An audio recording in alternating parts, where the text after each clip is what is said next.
ہے وقت کے ساتھ ساتھ یہ وزیر کی زمین چلی جا رہی ہے. عالم ان کی توفیقات حیات ذکر محمد وآل محمد مومنین اور مومنات کی اللہ حیات بنائیں.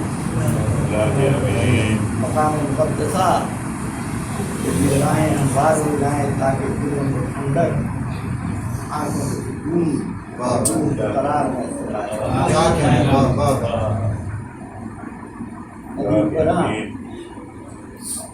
فاتحہ واحدین ملا طاہر صاحب مرزا اعجاز حسین مرزا محمد اطہر ملا طاہر صاحب مرزا محمد جعفر ملا طاہر صاحب قبلہ مرزا محمد اطواق مرزا محترم مرزا اطہر صاحب مرزا اطہر صاحب مرزا محمد فرید مرزا محمد جعفر مرزا محمد بخاری مرزا محمد جعفر مرزا محمد نیزی جن میں مرزا حیدر حسن بیگ مرزا محمد جعفر کے رکن میں ان تمام کے لیے اور کنیز ہاشم بنت مرزا حیدر حسن بیگ کنیز کاظم بنت مرزا اعجاز حسین ساجدہ بیگم اور بلیہ سلطانہ اور رضیہ بیگم کے لیے اور مرزا مومنین اور مومنات کو یہاں تشریف فرما ہے وہ بھی اپنے مضمین کو شامل کریں. مزید برآں وہ شہداء جو راہ حق میں ذکر محمد و آل محمد کی توفیقات کے تحت شہید ہوئے ان کے لیے بیچ میں فاتحہ ہو.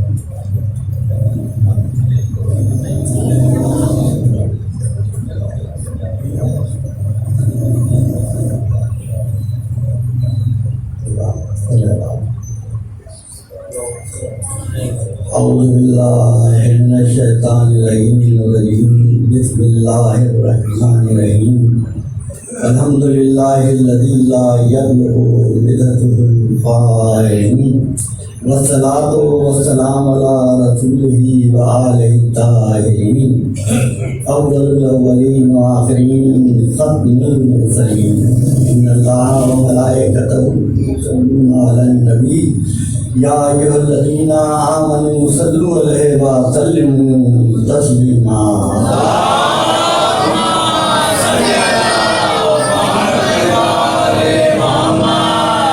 سید الثقلین نبی الحرمین امام القبلتین وسیلتنا فی الدارین صاحب قاب قوسین جد الحسن والحسین مولانا و مولا الثقلین ابی القاسم محمد.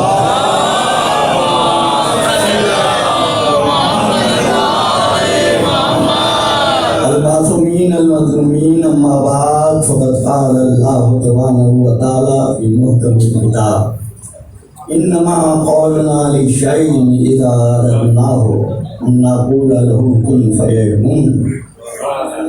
پروردگار عالم ارشاد فرما رہا ہے کہ ہم جب کسی شے کی تخلیق کا ارادہ کرتے ہیں تو صرف اتنا کہتے ہیں کہ ہو جا اور ہو جا. اور اس تخلیق میں کوئی ہمارا شریک نہیں ہوتا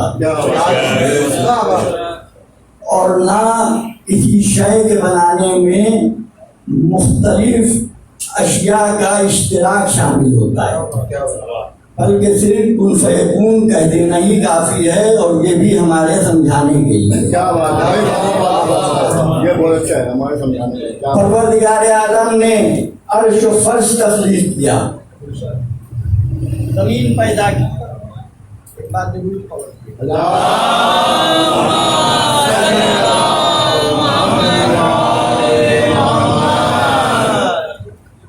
تو زمین تخلیق کی، اس کے 7 طبق ہیں. زمین کے 7 طبق ہیں. اب یہ غور فرمائیے کہ جب زمین کی تخلیق ہوئی تو ساتھ ساتھ اس تخلیق میں وہ جملات اشیاء جو زمین میں موجود ہیں وہ بھی تخلیق ہو گئے. مثلا معدنیات ہیں، دریا ہیں، سمندر ہیں، جبل ہیں، میدان ہیں، کوہسار ہیں، سب کچھ تخلیق کر لیا. اور زمین کے طبق کتنے 7. آسمان تخلیق کیا، اس کے بھی 7 طبق ہیں. 7 آسمان جس میں چاند ہے، ستارے ہیں، نظام شمسی ہے، مخلوقات ہیں، سیارے ہیں، بہت کچھ ہے کہ آدمی ابھی تک اس کی رسائی تک نہ حاصل کر سکا. تو یہ بھی 7 طبق ہو گئے، یعنی 7 آسمان اور زمین کے 7 طبق. اور یہ زمین کے 7 طبق اور آسمان، یا یوں کہہ لیجیے کہ آسمان 7 اور زمین کے 7 طبق مل کر کائنات کہلاتی ہے. یعنی کائنات مجموعہ ہے زمین اور آسمان کا. اور آداد کتنے بن رہے ہیں؟ 7 زمین 7 آسمان کے بن گئے 14. معلوم یہ ہوا کہ 14 کے بغیر تخلیق عالم ممکن نہ تھا.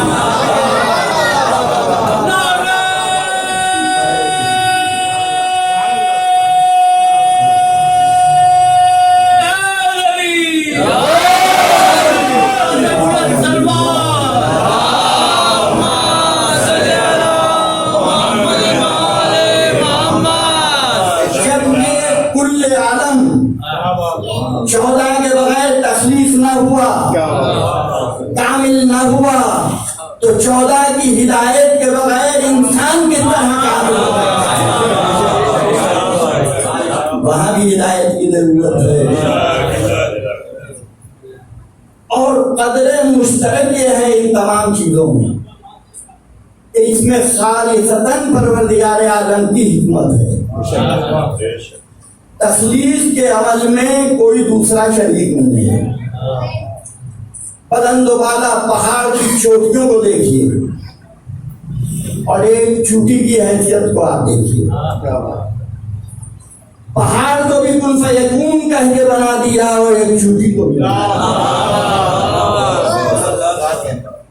قرآن مجید میں سورہ نمل میں چوٹی کا ذکر ہے جو جناب سلیمان علیہ السلام کے واقعے سے مناسبت رکھتا ہے.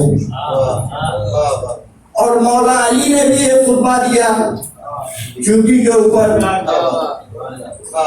اور اس میں ابتدائی الفاظ یہ بلا فرمائے کہ کیا کہنے خالق کائنات کے، کہ جس نے اتنی مختصر مخلوق کو پیدا کیا کہ آنکھوں کے گوشے بھی اس میں نہیں سما، اور اگر کچھ فاصلے پر ہو تو نظر نہیں آتی. اور فرمایا کہ اگر انسان اس پر غور و فکر کرے صرف چوٹی پر تو زندگی تمام ہو جائے گی، اس کے فضائل ختم نہ کیونکہ یہ ذکر محمد و آل محمد میں مصروف رہتی ہے. تو جب ایک چوٹی کے فضائل جو ذکر میں مصروف اور نہیں بیان ہو سکتے تو اہل بیت کے فضائل کس طرح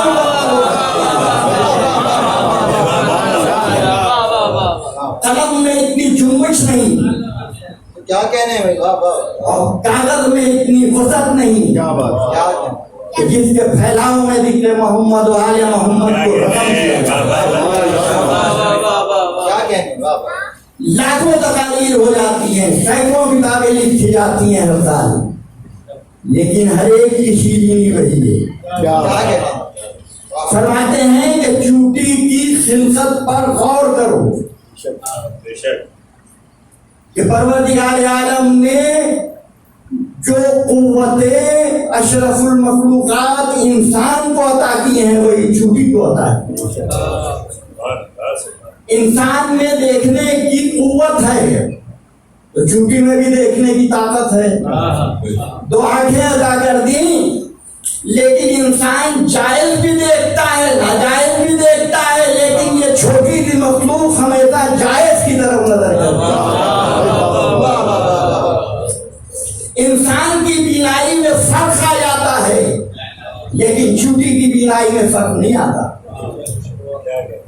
بہت بڑا صلاحیت ہے, یہ حساسیت بھی ہے, حس بھی ہے, جس طرح انسان میں محسوسات قیامت کی محسوسات ہیں.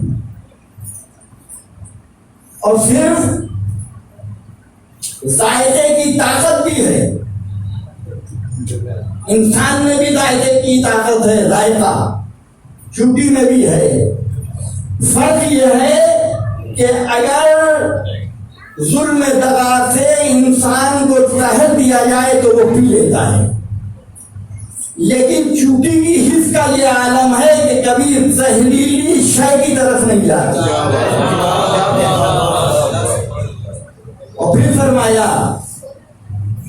کہ اس کے چھوٹے چھوٹے پاؤں دیکھو کہ جن پر خالق کائنات نے اسے کھڑا کیا ہے, اور کمر کے اس کے جوڑ و بند پر نظر ڈالو کہ کس طرح اس کی پسلیاں ہیں. یہ امام فرما رہے ہیں تفکروا فی الدین, دین پر فکر کرو, بالفکر تنجلی غیا ہے الامور. فرما رہے ہیں فکر سے پردے ہٹ جاتے ہیں. اس ننھی مخلوق کے متعلق جتنا غور کرو گے پردے ہٹتے چلے جائیں گے. پھر فرمایا کہ اس کے 2 کان ہیں جن سے یہ سماعت کرتی ہے, اور پھر اتحاد ایسا کہ گروہی زندگی بسر کر رہی ہے, قطار میں چلتی ہے. اور ایک اہم صفت وہ ہے جو اللہ کی پسندیدہ ہے. اگر چوٹیوں کا کوئی جتھا جو ہے وہ سیلاب یا آفت ارضی سے تباہ ہو جائے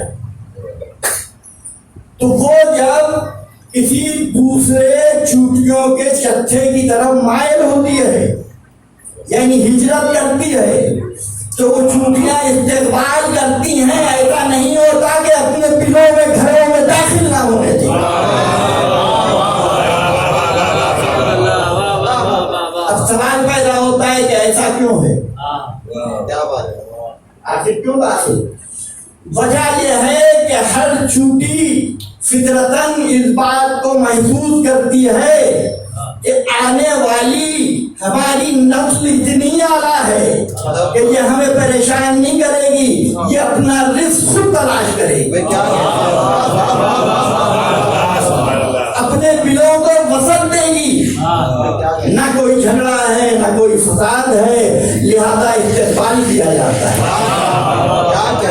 ایک حضرت انسان ہے کہ کوئی کتنا ہی مجبور ہو اپنے گھر میں جگہ نہیں دے گا. اتنا بڑا یہ سبق ہے. کیا کہنا ہے. پھر اس کی قوت کا عالم آپ دیکھیے کہ اپنے قوت سے یا اپنے وزن سے 100 گنا زیادہ وزن اٹھاتی ہے. آپ کسی بھی سواری پر اس میں پہیے نہ ہو, یہ سب نہیں, وہ تو ایک لیور سسٹم ہے, زیادہ اٹھا لے گا. کسی بھی طاقتور گھوڑے کا وزن کیجیے 100 گنا تو بہت ہے. اگر 10 گھوڑوں کا وزن تو کمر ٹوٹ جائے گی, لیکن یہ 100 گنا اٹھاتی ہے. اور جب دیوار پر یہ وزن لے کر جاتی ہے اور اگر گر جائے زمین پر تو دوبارہ اس طرف آتی ہے. جہد مسلسل ہے, دب ہے کہ کوشش میں جہد کرو. طوفان ہو، ذکر حسین روکا جائے مت روکو.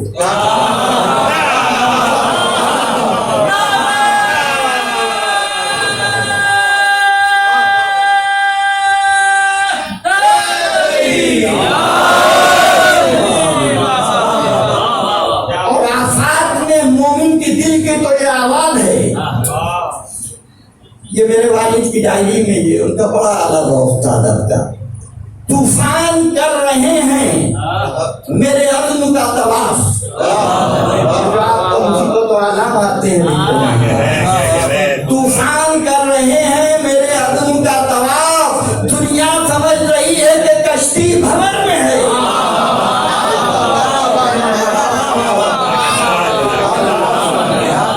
کشتی بھور میں میں عرض یہ کر رہا تھا کہ دانے گندم یا کوئی بھی بیج گر جائے تو دوبارہ آتی ہے، اور اگر زیادہ وزنی ہو تو دوسری چوٹیاں تعاون کرتی ہیں. آپ نے دیکھا ہوگا وہ مل کر اسے اٹھاتی ہیں. اور پھر اس کی آگاہی اس قدر ہے، دور رس اس قدر ہے اس کی نگاہیں کہ اس کو خبر ہے کہ کب کون سا موسم آنے والا ہے. برسات کے پانی سے بچنے کے لیے یہ بڑی دانش مندانہ ہے جو امام کی زبان سے یا جو فکر کرے اس میں بڑھاتا چلا جائے کہ جو بل بناتی ہے اپنے وہ پیچ و خم کے ساتھ ہوتی تاکہ پانی یا کوئی جانور، کوئی ایسا خطرناک جانور کیڑا نہ آنے پائے. جس طرح بھول بھلائیوں میں انسان بہہ جاتا ہے، لکھنؤ میں تو بھول بھلائیاں ہے کہ اسی طرح سے سینکڑوں پیچ و خم ہے راہ میں. لیکن کیا کہنے اس کی بصیرت کے نہ کبھی راہ بھولتی ہے نہ بھٹکتی ہے. تو جو محمد و آل محمد کی راہ پر چل جائے وہ راہ بھٹکتے نہیں ہیں، بھٹکنے والے اور کچھ اور بھی ہوا.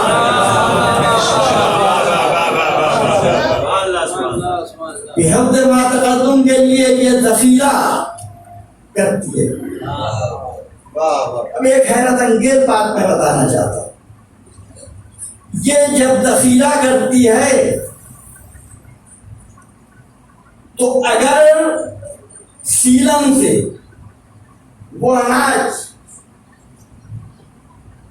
اس نوبت پا جائے کہ وہ خراب ہو جائے گا اور اس سے تاثر اٹھے گا، حیرت انگیز بات ہے یہ، تو وہ اس دانے کو اپنے بل سے باہر لے آتی ہے اور ہوا میں سکھاتی ہے. لیکن یہ عمل جو بات میں کہنا چاہ رہا تھا حیرت انگیز، میرے رونگٹے کھڑے ہو گئے پڑھ کے. حیرت انگیز بات یہ ہے کہ یہ کام سورج کی روشنی میں نہیں کرتی بلکہ چاندنی راتوں میں انجام دیتی ہے. جب 12 بجے کے بعد چاند جو ہے اپنے شباب کا ہوتا ہے چودھویں کا، تو اس وقت یہ دانے زمین پر ایک مقام پر بچھا دیتی ہے اور سورج طلوع ہونے سے قبل واپس لے جاتی ہے. تو سوال یہ ہے کہ سورج کی روشنی میں یہ کام کیوں نہیں انجام دیتی؟ دنیا میں ہر کاروبار تو سورج کی روشنی میں ہے، یہ چاند کی روشنی میں انجام دے رہی ہے. بات دراصل یہ ہے کہ دن کے وقت یہ جانتی ہے خطرات زیادہ ہیں،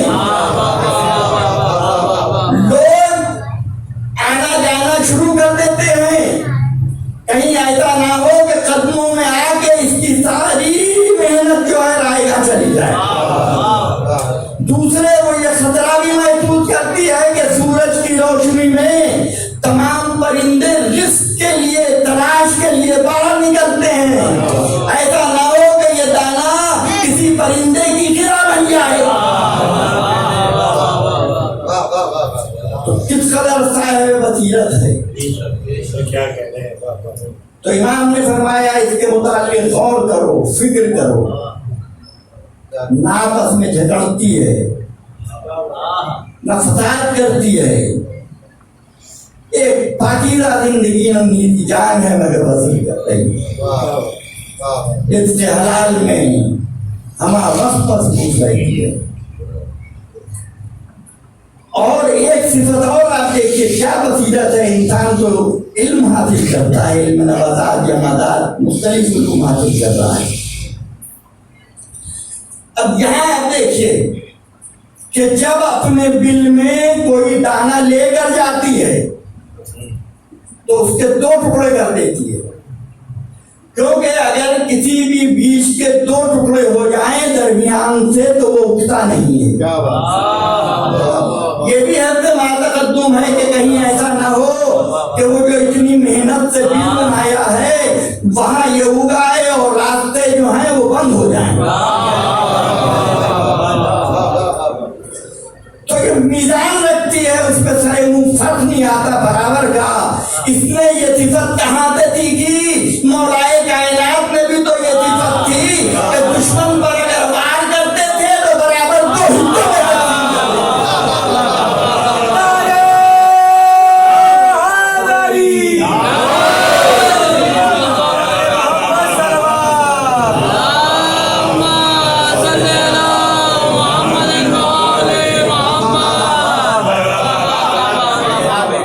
تقسیم کرتے. پہلے میں نے کبھی چونکہ کو مجلس نہیں پڑھی, کچھ جناب سلیمان کے میں پڑھ دیا مگر یہ ڈیٹیل سے ہو گئی مولا کہتا ہوں. لیکن اس کی بصیرت دیکھیے, دانے گندم کے 2 حصے کر دیے نہیں اگے گا, چنے کے 2 حصے کر دیے نہیں اگے گا, آپ توڑ کر دیکھنے نہیں ہوگا. لیکن دھنیا اس کے 2 ٹکڑے ہوتے ہیں زیادہ تر, اور اللہ نے یہ صفت رکھی ہے کوئی اناج 2 ٹکڑوں میں نہیں اگتا, لیکن دھنیا اگر 2 ٹکڑوں میں بھی تقسیم کر دیا جائے تو اگ جاتا ہے. لہذا اس ننھی سی جان کی بصیرت دیکھیے کہ دھنیے کے 2 ٹکڑے نہیں کرتی بلکہ 4 ٹکڑے بنا دیتی ہے.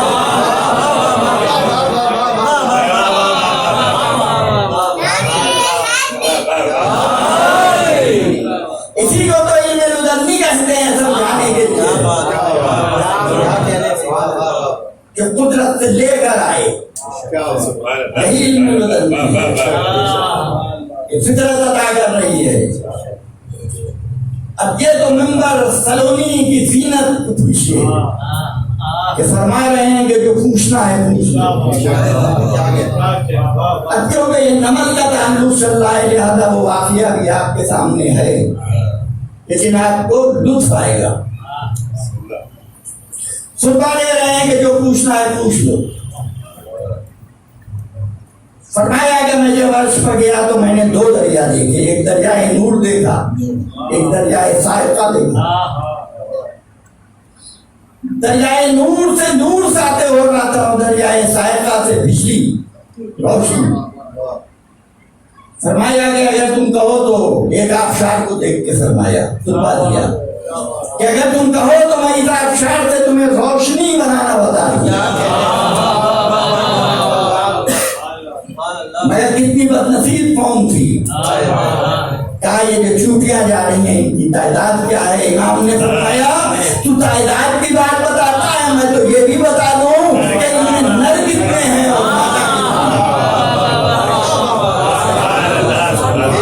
اور صرف یہی نہیں بلکہ میں یہ بھی بتا سکتا ہوں کہ ان میں سے کتنی مادائیں ایسی ہیں جو بھی حال میں انڈے دینے والی جو ماں کے پیٹ کا حال جانتا ہو وہی تو چہرہ دیکھ کے بتا دیتا ہے یہ اپنا ہے یہ تیرا.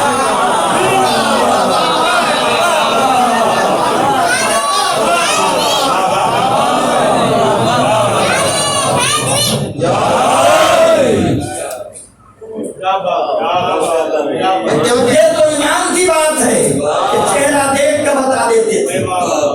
اور روز محشر لاکھوں کا مجمع کیا, اربوں کا ملین سے آگے بلکہ ٹریلین کو بھی پیچھے چھوڑ دیجیے.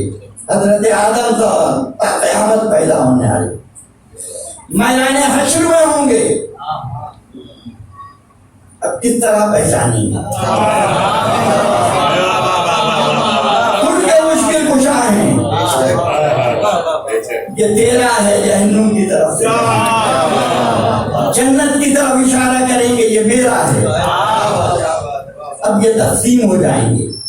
تو میں کہوں گا کہ امام اگر حشر میں چہرہ دیکھ کر مومن کو پہچان لیں تو یہ ہمارے لیے حیرت کی بات نہیں ہے، دوسروں کے لیے ہوگی، مگر دوسرے تو حیرت یہ کریں کہ علی کے چاہنے والے اندازہ چہرے کو دیکھ کر لگا